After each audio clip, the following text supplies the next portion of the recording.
ابن ابی طالب علیہ السلام لا خیر بالسقوط عن الحکم وما لا خیر فی القول عن الجہل صلوات پر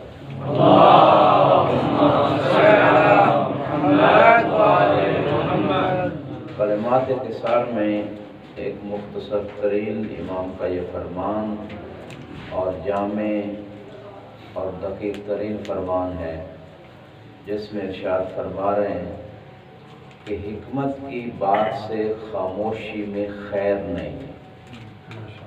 یعنی اگر بات حکمت و دانائی کی ہے تو وہاں وظیفہ شرعی خاموشی نہیں بلکہ وظیفہ شرعی کیا ہے؟ بولنا ہے۔ بلکہ یہاں سے ایک بات ہے کہ بولنا بھی 5 حالات سے خالی نہیں، خاموش رہنے کے بھی 5 حکم ہیں، بولنے کے بھی 5 حکم ہیں، ٹوٹل کتنے ہو گئے؟ 10۔ تو یہ جو اشرا ہیں، کون سے 5 حکم ہیں جو بولنے کے متعلق ہیں؟ یا بولنا واجب ہوگا، واجب امور میں بولنا واجب ہے، یا بولنا مستحب ہوگا، مستحب امور میں بولنا مستحب ہے۔ کبھی بولنا حرام ہوتا ہے، جھوٹ بولنا، غیبت بولنا، ٹھیک ہے، اس طرح کی اور زور کی بات کرنا۔ کبھی بولنا مباح ہے، کبھی بولنا مکروہ ہے۔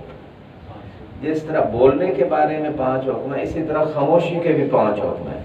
کچھ لوگ ہمارے معاشرے میں، توجہ سے غور سے بات ہی سنیے گا، ہمارے معاشرے میں کنسیپٹ ہے کہ بھائی جو ہر بات میں چپ رہے بڑا شریف آدمی ہے۔ اب تو لوگوں نے ناموں کے ساتھ شریف لگا لیے ہیں، کام شریفوں والے نہیں، نام شریفوں والے نہیں۔ اصل میں شریف ہوا ہے جس کے کام شریفوں والے ہو، نہ کہ نام شریف رکھنے سے کوئی شریف ہوتا ہے۔ تو بات یہ ہو رہی یہاں پہ، سب سے صاحب غور کیجیے گا کہ جس طرح بولنے کے 5 حکم ہیں شریعت میں، اسی طرح خاموش رہنے کے بھی کتنے حکم ہیں؟ 5۔ یا خاموش رہنا واجب ہے، یا بات کوئی ایسی ہے جہاں بولنا حرام، کبھی واجب ہے خاموش رہنا، کبھی حرام ہے، کبھی مکروہ ہے، کبھی مستحب ہے، کبھی مباح ہے۔ تو اب یہ متعلق کے حکم کون کون سے؟ یہ کل مورد بحثوی۔ اب یہاں پہ بات ہوتی ہے مولا کے اس فرمان میں کہ اگر دانائی کی بات ہے، وہاں خاموشی جو ہے اس میں خیر یعنی بولنا چاہیے۔ اب حکمت کسے کہتے ہیں؟ حکمت لغت میں اس حدیثہ کو کہتے ہیں کہ جو گھوڑے کے منہ میں جس کے اوپر وہ لجام جو ہوتی ہے وہ ڈالی جاتی ہے، اور وہ جو لوہے کا ٹکڑا اس کے منہ میں ہوتا ہے، اور اس لگام سے پھر وہ گھوڑے سوار اس گھوڑے کو کنٹرول کرتا ہے۔ اس لوہے کے اس آلے کو جس کے اوپر لگام ہوتی ہے اس کو حکمت کہتے ہیں۔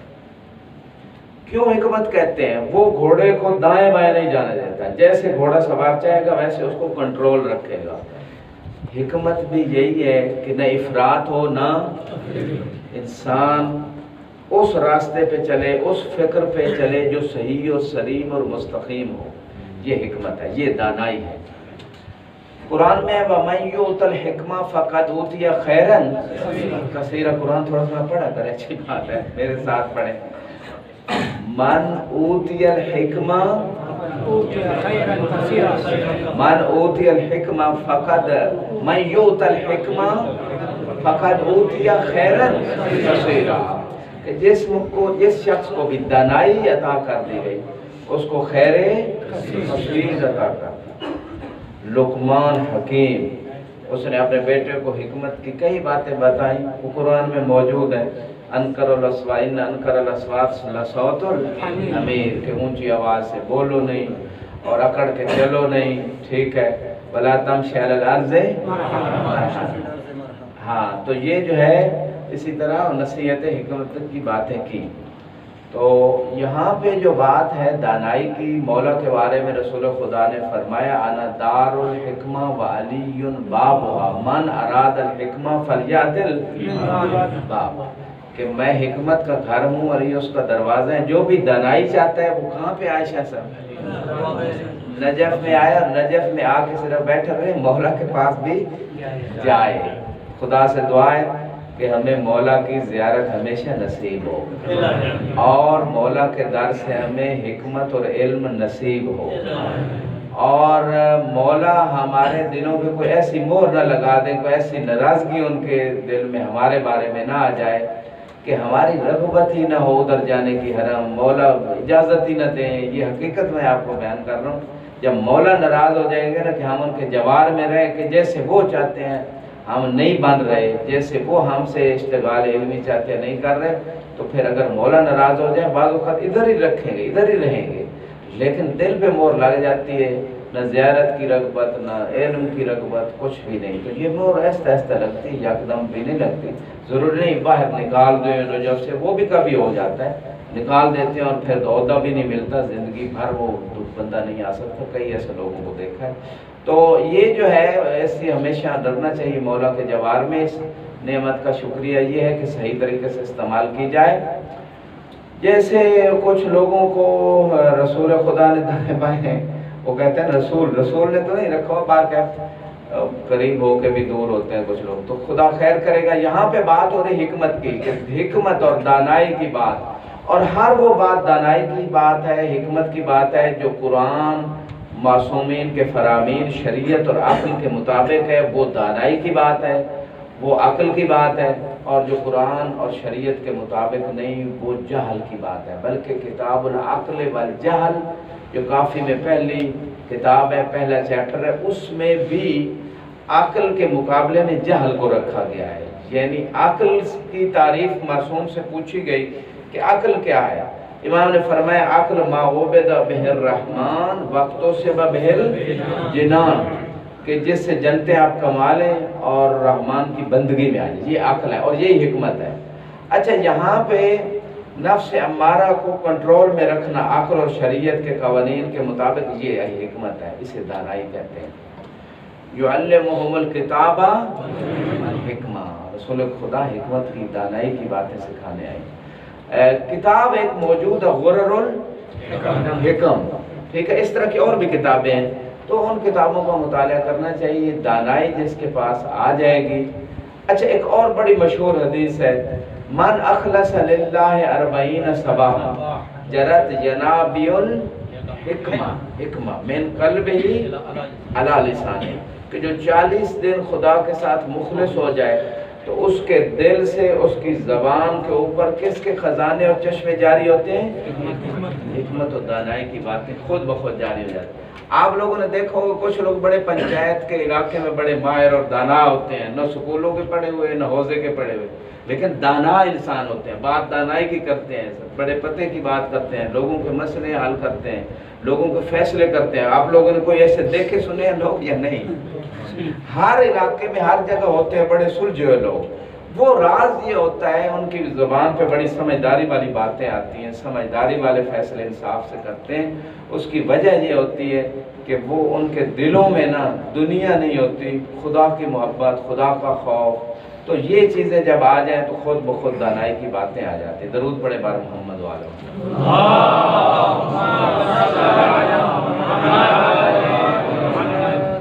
اس کے مقابلے میں امام نے فرمایا کما لا خیر فی القول بالجہل، اگر جہالت کی بات ہے، بے دانائی کی بات ہے، نادانی کی یعنی بات ہے، بے عقلی کی بات ہے، بے وقوفی کی بات ہے، اگر اور شریعت کے مطابق نہیں ہے تو ایسی بات کہنے میں کوئی خیر نہیں ہے، ٹھیک ہے۔ بے عقلی کی، بے شعوری کی بات جو ہے، ذلت کی بات، اہانت کی بات، beggar can not be choose, جیسے وہ اس نے کہہ دی بات، ٹھیک ہے نا، کہ بیکاری کو کوئی اختیار نہیں ہوتا۔ اب یہ بے وقوفی کی بات ہے، جہالت کی بات ہے، ٹھیک ہے، وہ کر بیٹھا، لوگوں نے اس کو بیکاری بنا دیا، ٹھیک ہے، بیکاری ہے، یہ ہے وہ ہے، قوم کو بھی وہ بنا رہا ہے۔ تو لوگوں نے کہا بھائی ہم بیکاری نہیں، تو ہی بیکاری ہے، باہر سے مانگتا بھی ہے اور قوم کو بھی لوٹ کے بیکاری بنا دیا ہے، تو سب سے بڑا فقیر اعظم ہے، بعضوں نے یہ بھی لکھا بیکاری اعظم۔ تو اس کو پتہ چلا کہ یہ تو میں غلط بات کر چکا ہوں،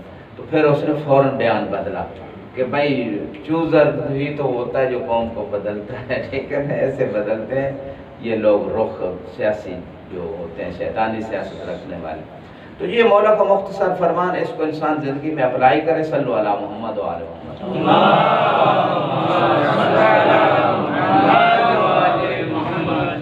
یہ فقط تھیوری نہیں ہے، نظریہ نہیں ہے، فقط عمل کی ضرورت ہے۔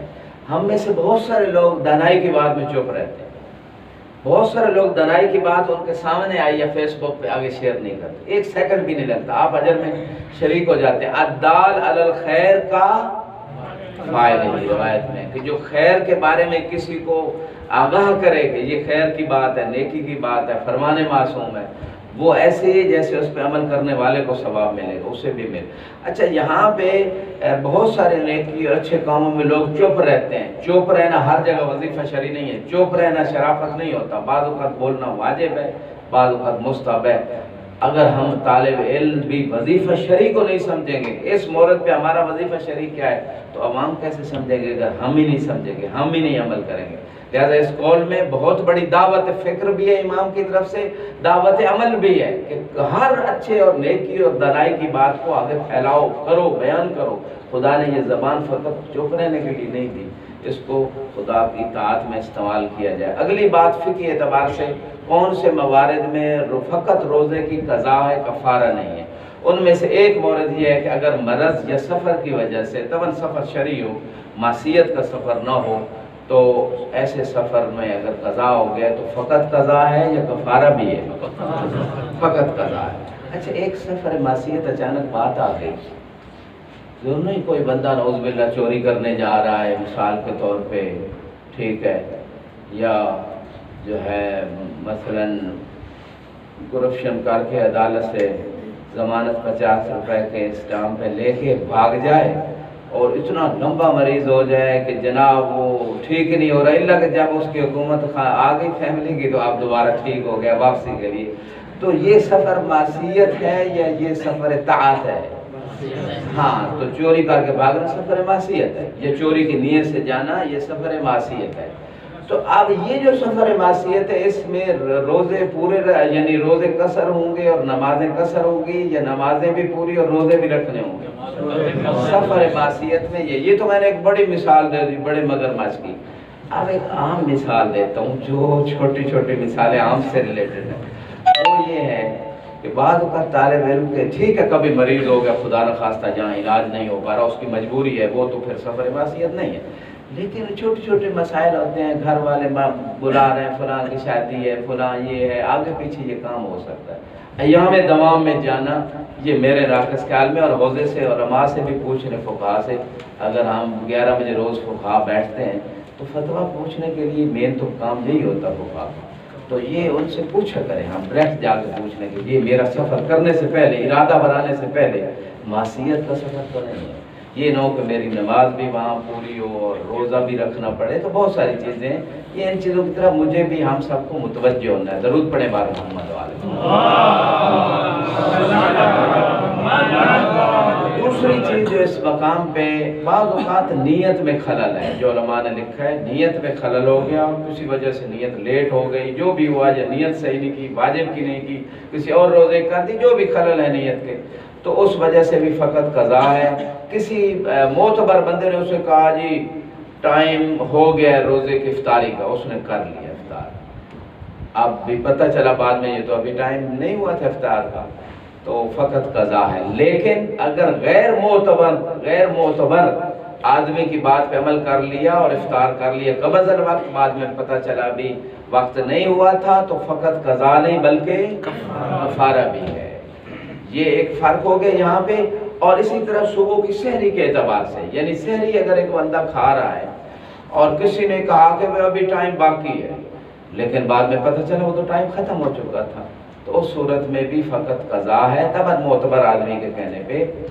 اور اسی طرح البتہ غیم یعنی بادل وغیرہ ہوں، بندے کو پتہ ہے، وہ پرانے زمانے کی باتیں، آج تو ہر ایک کے پاس موبائل ہے، گھڑی ہے، ساری چیزیں پتہ چل جاتا ہے۔ یہ اس زمانے میں پتہ نہیں چلتا تھا، پتہ نہیں سورج ابھی غروب ہوا یا نہیں، تو اس نے بادلوں کو دیکھتے ہوئے افطار کر لیا، بعد میں پتہ چلا کہ ابھی تو ٹائم تھا، باقی تھا روزے کا، تو اس صورت میں قضا بھی نہیں ہے، کفارہ بھی نہیں ہے، یہ ایک صورت ہے۔ تو اس طرح کے کچھ مختصر سے مسائل ہیں، ان پہ انشاءاللہ ہم سب متوجہ ہوں گے۔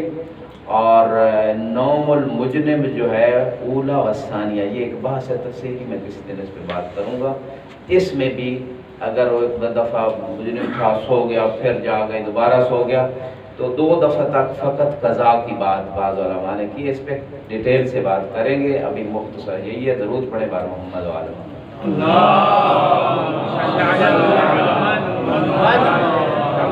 تیسری بات ہے تفسیر موضوعی، قل هو اللہ احد، توحید فی العبادت پہ بات ہو رہی تھی۔ عبادت کی تعریف کیا ہے؟ مختلف تعریفیں کی گئی، عبادت کسے کہتے ہیں؟ 3 تعریفیں جو علماء نے کی ہیں، قرآن سے ادلہ پیش کی ہیں، آیات پیش کی ہیں۔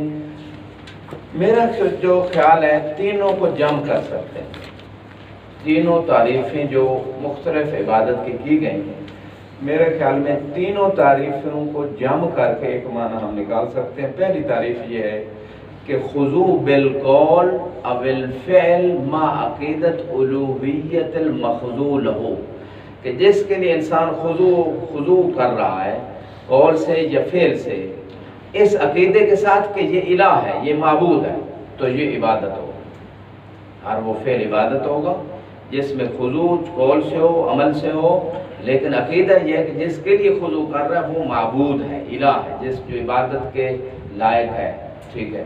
تو یہ جو ہے عبادت کی ایک تعریف۔ دوسری تعریف انہوں نے کہا اس یعنی کوئی خضوع قول سے ہو یا فعل سے ہو، لیکن جس کے لیے خضوع کیا جا رہا ہے اس کے بارے میں عقیدہ یہ ہے کہ وہ خالق ہے، وہ رازق ہے، وہ مدبر کائنات ہے، تب وہ معبود ہوگا اور یہ فعل جو ہوگا بندے کی طرف سے عبادت ہوگی۔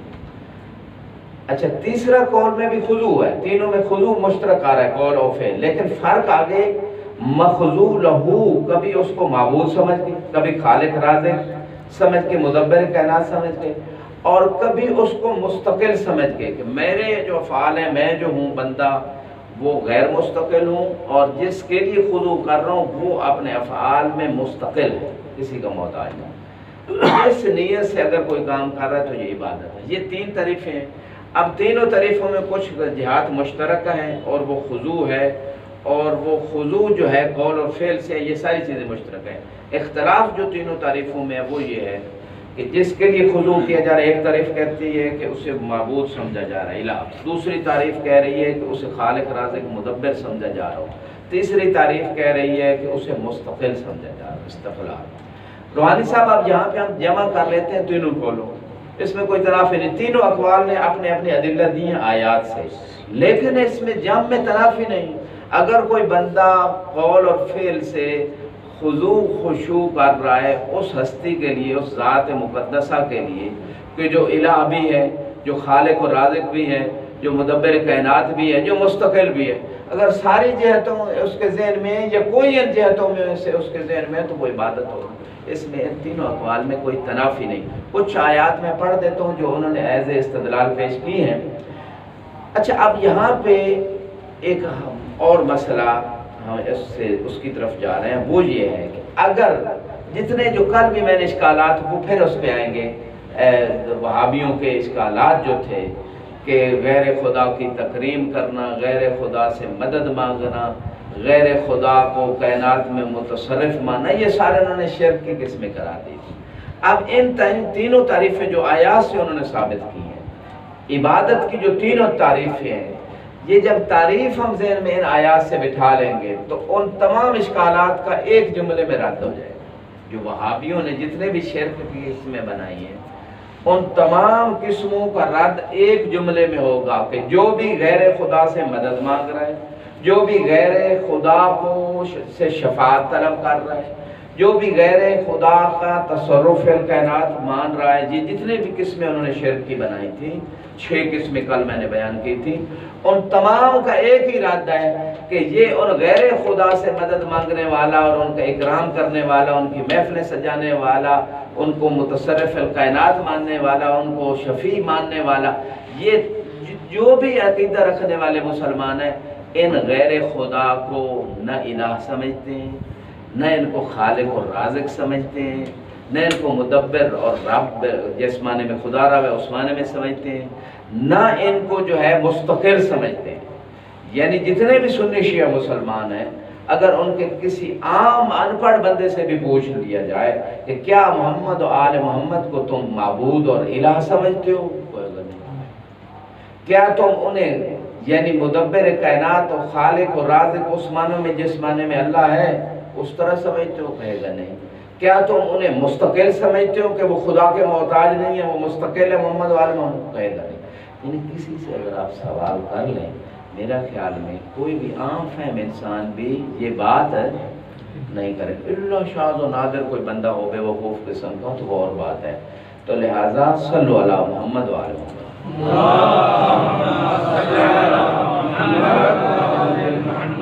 یعنی ان تمام اشکالات، وہابیوں کے شرک کے تمام فتووں کا جواب کس میں ہے؟ میں آپ سے سوال کر رہا ہوں۔ عبادت کی تعریف میں، آیات کی روشنی میں، کہ عبادت کی آپ جو تعریف ان تینوں میں سے لینا چاہیں لے لیں۔ اب اس تعریف کو سمجھنے کے بعد کوئی بھی مسلمان سنی ہو یا شیعہ ہو کبھی بھی ان ہستیوں کو معبود نہیں سمجھ۔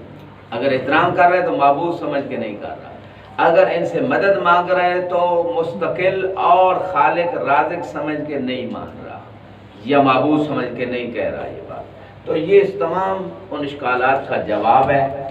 البتہ وہ آیات کہ جن آیات کا تعلق جو ہے ان مشرکین سے ہے جو بتوں کو مستقل سمجھتے تھے خدا کے مقابلے میں، وہاں منع کیا گیا۔ جو بتوں کو خالق و رازق سمجھتے تھے وہاں منع کیا گیا۔ جو بتوں کو مدبر کائنات سمجھتے تھے وہاں منع کیا گیا، استقلال کے طور پہ۔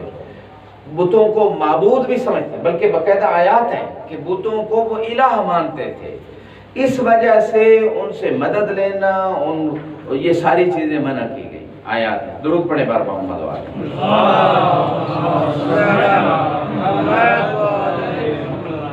الذین یجعلون مع اللہ الہا آخر، اللہ کے ساتھ اور الہ مانتے تھے یہ مشرکین۔ وہاں شرک کی بات ہے۔ کوئی سنی شیعہ مسلمان، وہابیوں کو یہ جواب ہے، کوئی سنی شیعہ مسلمان محمد وآل محمد کو الہ نہیں مانتا، یہ جواب۔ والذین لا يدعون مع اللہ الہا آخر واتخذوا من دون اللہ آلہۃ لیکونوا لہم آلہہ کی بات ہے۔ تو وہابیوں کو قرآن کی یہ آیتیں ہی سمجھ آ جاتی ہیں کہ کوئی مسلمان ان اولیاء اللہ کو، انبیاء کو الہ نہیں مانتا۔ لہذا یہ بہت ساری آیات ہیں اس حوالے سے جو یہی نقطہ بیان کر رہی ہیں۔ اور اس کے بعد جو ہے یہ تو ایک عبادت کا معنی جو الہ والا تصور ضروری ہے۔ دوسرا عبادت کے معنی میں جو میں نے آپ کی خدمت میں عرض کیا، خدا مالک ہے، خدا رازق ہے۔ یہ دیکھیں اس آیت میں سورہ بقرہ کی 21 نمبر آیت، یا ایھا الناس اعبدوا ربکم الذی خلقکم والذین من قبلکم۔ عبادت اس کی ہوتی ہے جو خالق۔ اس آیت سے یہ سمجھ آ رہی ہے عبادت تبھی کنسیپٹ آئے گا کہ فلاں کسی کی عبادت کر رہا ہے جب اس کو خالق مان رہا ہے۔ تو اس وجہ سے ذالکم اللہ ربکم لا الہ الا هو خالق کل شیء فاعبدوہ۔ عبادت کا تعلق یعنی اس کی عبادت ہے جو خالق و کل شیء۔ تو جو یہ عقیدہ رکھتا ہے کہ فلاں ہستی کائنات میں اللہ کی ہستی خالق ہے تو اسی کی بندگی ہوگی، اسی کی عبادت ہوگی۔ ہاں اللہ کے علاوہ کسی کو خالق سمجھتا ہے تو پھر وہ بندگی کر رہا ہے اس کی، پھر وہ شرک کر رہا ہے۔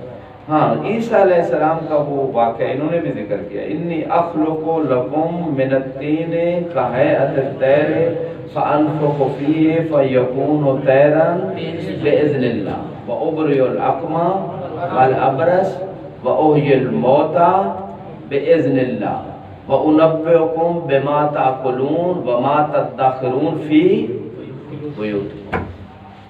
یہ ساری باتیں جو جناب عیسیٰ علیہ السلام نے کی ہیں، اب یہ اللہ کی دی اجازت سے ہیں، اللہ کی دی طاقت سے ہیں۔ تو اگر غیر مستقل سمجھ رہا ہے کوئی بھی کسی نبی کو، امام کو، کوئی بھی مومن، کوئی بھی مسلمان، تو جب وہ غیر مستقل سمجھتا ہے یعنی خدا کا محتاج ہے، احیاء اموات میں، مردوں کو زندہ کرنے میں خدا کا محتاج ہے، لوگوں کو شفا بخشنے میں خدا کا محتاج ہے۔ جیسے شفا، شہد اصل جو ہے اس میں شفا ہے یا نہیں ہے؟ فیہ شفاء للناس، کہ شہد میں شفا ہے تمام لوگوں کے لیے، ٹھیک ہے۔ وَإِذَا مَرِضْتُ فَهُوَ، شفا دینا ذاتی کمال یعنی صلاحیت خدا کی ہے، لیکن جس میں خدا رکھ دے، شہد میں شفا رکھ دے، خدا نے رکھا ہے۔ وَنُنَزِّلُ مِنَ الْقُرْآنِ مَا هُوَ شِفَاءٌ ورحمہ للمومنین، کہ قرآن شفا بھی ہے اور رحمت بھی ہے، کن کے لیے؟ مومنین کے لیے۔ تو یہاں پہ یہ ثابت ہوا کہ غیر اللہ شفا دے رہا ہے قرآن اور شہد، لیکن اثر اللہ نے رکھا ہے، مستقل نہیں، شرک نہیں ہے، عین توحید ہے۔ اسی طرح احیاء مردوں کو زندہ کرنا، احیاء کرنا، یہ خدا کی ذاتی سے، یعنی خدا کی ایسی صفت ہے جس میں کسی کا محتاج نہیں ہے۔ انبیاء اور ائمہ کو اللہ نے یہ طاقت دی ہے مردوں کو زندہ کرنا۔ احیی الموت، عیسیٰ علیہ السلام کا میں زندہ کرتا ہوں باذن اللہ۔ تو یہ عین توحید، اگر کوئی مستقل سمجھے گا ان کو کہ محتاج نہیں اللہ کا، یہ شرک ہو جائے گا۔ اور یہیں پہ نظریہ تفویض آتا ہے، افوض امری الی اللہ ان اللہ بصیر۔ ایک تو ہے کہ میں اپنے تمام امور اللہ کے سپرد کر دیتا ہوں، یہ تفویض ضروری ہے، عبودیت میں ہے۔ میں ایک اور تفویض کی بات کر رہا ہوں کہ اللہ کے تمام امور کو غیر اللہ کے سمجھنا کہ وہ مستقل ہیں، وہی خلق کر رہے ہیں، وہی رزق دے رہے ہیں، خدا کا کوئی دخل نہیں، یہ تفویض کا عقیدہ، ان کو مفوضہ کہتے ہیں۔ یہ غالیوں میں یعنی ابشع اور یعنی ایسی شدید ترین شکل ہے غلو کی کہ اس کی شدید مذمت ہوئی ہے آیات میں اور روایات میں بھی، یا لا تغلو فی، یا اہل الکتاب لا تغلو فی دینکم، آپ نے دین میں غلو نہ کرو۔ عیسائیوں کو یہ کہا گیا، اسی طرح یہودیوں کو، عیسائیوں نے کہا عیسیٰ ابن اللہ، یہودیوں نے کیا کہا عزیر ابن اللہ۔ تو یہاں پہ بات ہو رہی ہے استقلال و عدم استقلال کی۔ تو عبودیت تب ہوگی غیر اللہ کی جب اس کو مستقل سمجھا جائے۔ اب آپ سے سوال ہے، برے صغیر کے سارے برادران بیٹھے ہیں، برے صغیر ٹھیک ہے غلات رہے، مفوضہ رہے کسی زمانے میں، لیکن ایک سوال ہے، آپ سب سے جواب دیجیے گا جاگ کے، اور تحقیق بھی کر لیں۔ اگر اس بات جو میں کرنے جا رہا ہوں اگر آپ سمجھتے ہیں کہ ایسی بات نہیں ہے، لوگ غالی ہو گئے ہیں، شیعہ سارے نعوذ باللہ اکثر کو اب غالی بنا دیا گیا برے صغیر میں، اغلب شیعوں کو بہت سارے مولوی صاحبان نے غالی بنا اور یہ غالی۔ اچھا، کئی فتوے وہ دے رہے ہیں جو خود مفتی نہیں۔ کسی کو اسلام میں داخل کرنا یا نکالنا یہ بہت بڑا جرم ہے۔ نکالنا، داخل کرنا تو جرم نہیں ہے، نکالنا اسلام سے اور اس کے اوپر کفر کا حکم لگانا یہ آسان کام نہیں ہے۔ بلکہ روایات میں ہے کہ اگر کوئی کافر نہیں ہے اور اسے کافر کہا جا رہا ہے تو کہنے والا کافر ہو جاتا ہے۔ تو یہاں پہ بات یہ ہے کہ کسی پہ فتویٰ کوئی بھی لگا رہا ہے کہ یہ غالی ہے، یہ کافر ہے، یہ مشرک ہے، اس سے پہلے تحقیق کرے، ادلہ لائے کہ کیا یہ عقیدہ غلو اور شرک ہے یا نہیں۔ اب سوال ہے، چھوٹے بچے سے لے کر عام مستورات، بوڑھے، ان پڑھ لوگوں سے، سنی شیعہ مسلمانوں سے پوچھ رہے ہیں، کوئی ایسا بندہ شاذ و نادر کو بے وقوف مل جائے تو مجھے نہیں پتا، لیکن مجھے تھوڑا یہ ریسرچ کر کے دیں اور آپ خود بھی کریں، تحقیق کریں اپنے علاقے میں جو جاننے والے لوگ، کوئی بھی شخص، عام انسان بھی مسلمانوں میں سنی شیعہ، کیا محمد و آل محمد کو معبود سمجھتا ہے یا نہیں سمجھتا؟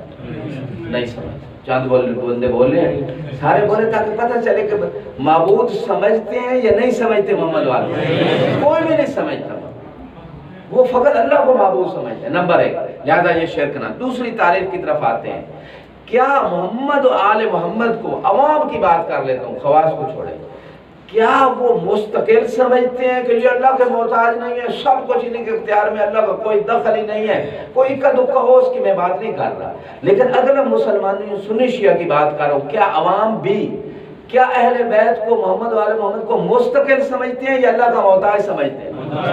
اللہ کا محتاج سمجھتے ہیں۔ لہذا یہ شرک کی قسم بھی نہ آئے۔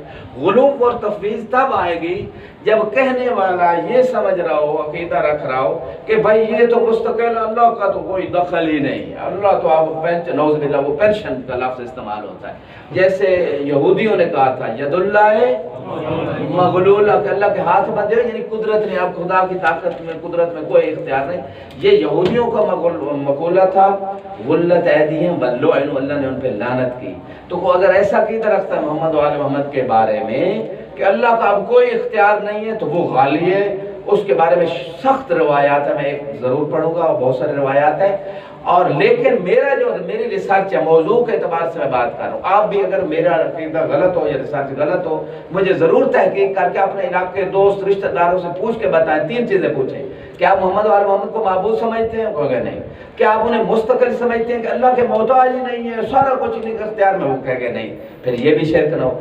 تیسری بات، کیا انہیں آپ خالق و رازق اس معنی میں جس معنی میں خدا ہے، عیسیٰ نے بھی کہا انی اخلق لکم، میں باذن اللہ، خلق کا لفظ عیسیٰ کے لیے استعمال ہوا ہے، خالق کا لفظ، لیکن باذن اللہ۔ اگر اس معنی میں کوئی سمجھ رہا ہے تو قرآن اس کی تائید کر رہا ہے، وہ مشرک نہیں ہے۔ خدا ہی کو خالق کل شے، مستقل، اور یہ صفت خدا ہی کی ہے۔ لیکن اگر کسی غیر خدا کو خدا اذن دے رہا ہے اور وہ کوئی چیز خلق کر رہا ہے تو اس کو خالق خود قرآن نے کہا، اس معنی میں مشرک نہیں۔ تو جس معنی میں خدا خالق ہے، مستقل، غیر محدود، کسی کا محتاج نہیں، ہر چیز کا خالق، اس معنی میں بھی اگر آپ کسی سے پوچھیں، مومن سے، سنی سے، تو وہ کہے گا میں اس معنی میں بھی خدا والے خالق والے معنی میں کسی محمد والے محمد کو خالق بھی نہیں سمجھتا، اس معنی میں رازق بھی نہیں سمجھتا، جس معنی میں خدا رازق ہے جو کسی کا محتاج نہیں ہے، جو ہر چیز کو رزق دیتا ہے۔ وَمَا مِن دَابَّةٍ فِي الْأَرْضِ إِلَّا عَلَى اللَّهِ، تقسیم کی بات وہ کر سکتے ہیں۔ وَالْمُدَبِّرَاتُ، فرشتے تقسیم کر رہے ہیں رزق، اور فرشتے جو عامر تمام امور چلا رہے ہیں اللہ کے حکم سے، یہ اہل توحید ہے۔ اور ان فرشتوں کو اس وقت تک اجازت نہیں، جیسے ایک سسٹم بنا ہوتا ہے کہ یہ وزیر اعظم ہے، یہ صوبے کا وزیر ہے، یا پرائم منسٹر یا چیف منسٹر جو بھی ہے، اسی طرح جب تک آل محمد دستخط نہ کریں، تنزل الملائکۃ والروح فیہا بإذن ربہم من کل امر، امام کے جب تک اجازت نہ ہو وہ امور نافذ نہیں ہوتے۔ یہ خدا نے ایک نظام بنایا ہے۔ لہٰذا اگر کوئی تقسیم رزق کی بات کرتا ہے تو یہ شرک نہیں ہے، رازق نہیں ہے۔ اہل بیت کو میرا خیال میں اغلب لوگ خالق رازق بھی نہیں مانتے، اللہ کو شاہد و نادر ہو، اور پھر اسے پوچھنا پڑے گا آپ کس معنی میں خالق مستقل سمجھتے ہو۔ لہٰذا ان تمام باتوں کا خلاصہ یہ نکلا کہ ہم لوگوں کو اسلام میں جو ہیں ان کو باہر نہ نکالیں، بلکہ جو اسلام سے باہر ہیں ان کو اسلام میں لائیں، محبت دیں، احترام دیں، ریسرچ کریں۔ ہم حوزے میں ہیں، ہم خود اگر کسی بات پہ اتفاق نہیں ہو رہا، نہیں سمجھ آ رہی، فقہا کس لیے بیٹھے ہیں؟ فقہا سے فتوے میں لکھ کے پوچھ لیا جائے کہ یہ عقیدہ جو رکھتا ہے، معبود بھی نہیں مانتا، مستقل بھی اہل بیت کو نہیں مانتا، اس معنی میں خالق اور رازق اور مدبر کائنات بھی نہیں مانتا جس معنی میں خدا، یہ ایک بات ہے باقاعدہ، اس پہ میں بات کروں گا، تو کیا یہ مشرک و غالی ہے؟ وہ کہہ نہیں، یہ فقہا بیٹھے ہیں، پوچھ لیں۔ اور یہ کتابیں لکھی یہ انہی علماء کی، ابھی بھی یہ عالم دین زندہ ہے جنہوں نے یہ کتاب لکھی ہے تفسیر قرآن، تو یہ وہی بات کر رہے ہیں جو ادھر موجود ہے، جو میں عرض کروں وہ ادھر باتیں موجود ہیں۔ تو خلاصہ یہ نکلا اس پوری بات کا کہ تفویض اور غلو بہت بڑا جرم ہے اور سخت روایات ہے۔ میں ایک روایت پڑھتا ہوں اور دعا کی طرف جا رہا ہوں، لیکن جس کا ثابت ہو جائے غلو، اور واقعہ وہ اس طرح کی بات عقیدے یہ تین چیزوں مستقل اور معبود والا عقیدہ رکھتا ہے، تو پھر اس کے ساتھ معاملہ بڑا سخت کرنا پڑے گا، اور بہت سخت روایات ہیں۔ میں ایک روایت پڑھ دیتا ہوں، اس کے ساتھ پھر گنجائش نہیں ہے، ضرور پڑھیں بار محمد وآل محمد۔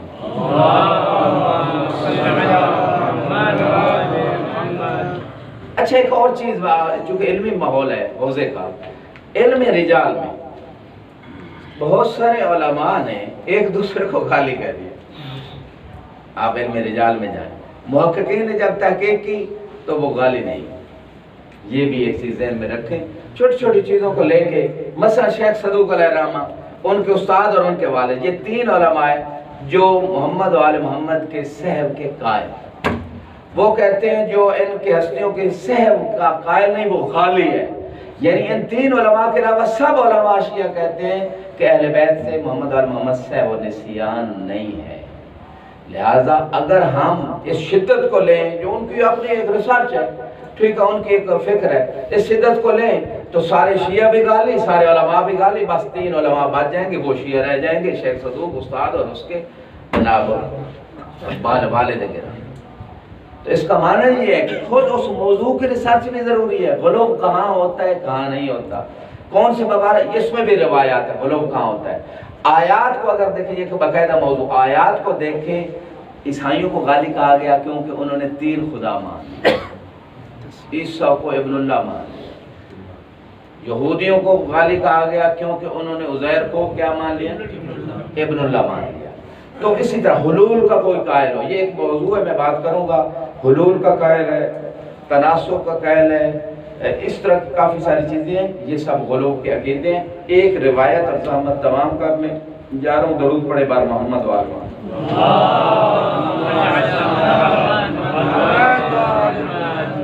جی، غروب کے بارے میں تفصیلی روایات جو ہے وہ میں آپ خدمت میں کل انشاءاللہ لے آؤں گا۔ بس ایک روایت امام رضا علیہ السلام سے جو ہے، اللہم انی ابرؤ الیک من الحول والقوة فلا حول ولا قوة الا بک، اللہم انی ابرؤ الیک من الذین ادعوا لنا ما لیس لنا بحق۔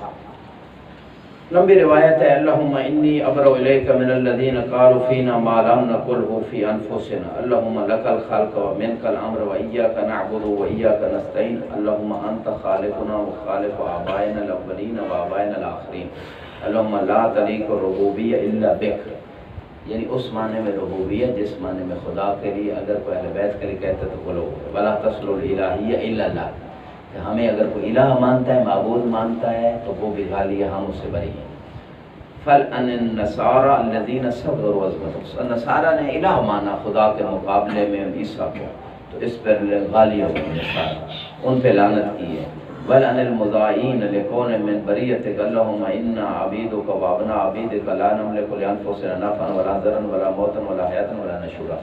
یہ جو بات جملہ ہے یعنی استقلال نہیں ہے، ورنہ احیاء و اماتت جو عیسیٰ کر رہے ہیں تو یہ تو فخر عیسیٰ ہے، ان کی بہت ساری کتابیں بھری پڑی ہیں ان کی احیاء کی اماتت کی۔ اللہم من زعم اہل سوال ہے، اللہم من زعم ان ارباب فنحن من برا، جو ان کو رب اس معنوں میں مانتا ہے جس معنی میں اللہ ہے، اس پہ باقاعدہ بات کریں گے تو وہ ہم اس سے بری ہیں۔ باقی والدین کو رب کہا گیا، اس کو عند ربک، بادشاہ جو مدبر ہوتا ہے اس کو یوسف نے رب کہا اپنے وہ قصہ سجین میں جو ہے، یہ ایک الگ بات ہے، لیکن استقلال کے ساتھ خدا ہی رب ہے، فقط وہی نظام کائنات چلا رہا ہے۔ اور اسی طرح انشاءاللہ کل اس کو مکمل کریں گے۔ والحمدللہ رب العالمین۔ حاجی صاحب فقط